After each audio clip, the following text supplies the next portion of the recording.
Man hit in the head after intervening in chopping incident succumbed to his injuries. Hi again and welcome. This is Links 007 TV News Report, and we'll be right back with the full and exclusive details to come. Welcome to Links 007 TV News Report, providing you with the best in local and international news updates.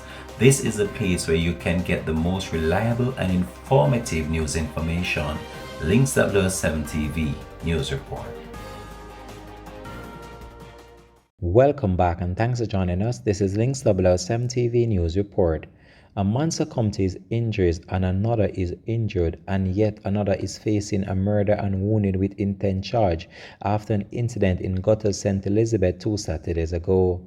Dead is Gary Harriet, otherwise called Titus, a 32-year-old laborer of Gutters in the parish in St. Elizabeth.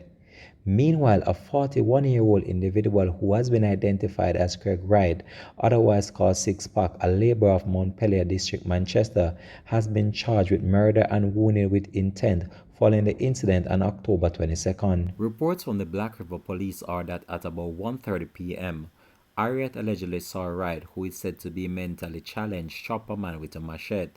The police said that Harriet intervened but fell to the ground and hit his head. It's alleged that Wright then used a piece of iron to hit Harriet in his head. Harriet, the injured man, and Wright, who was reportedly chopped and injured by residents, were assisted to hospital. On October 23rd, Harriet succumbed to his injuries at hospital. Wright was later charged. The police said that Wright court date is being finalized by the police. Links 007 TV will continue to track this story and provide you with more information to come on this. Thanks for watching.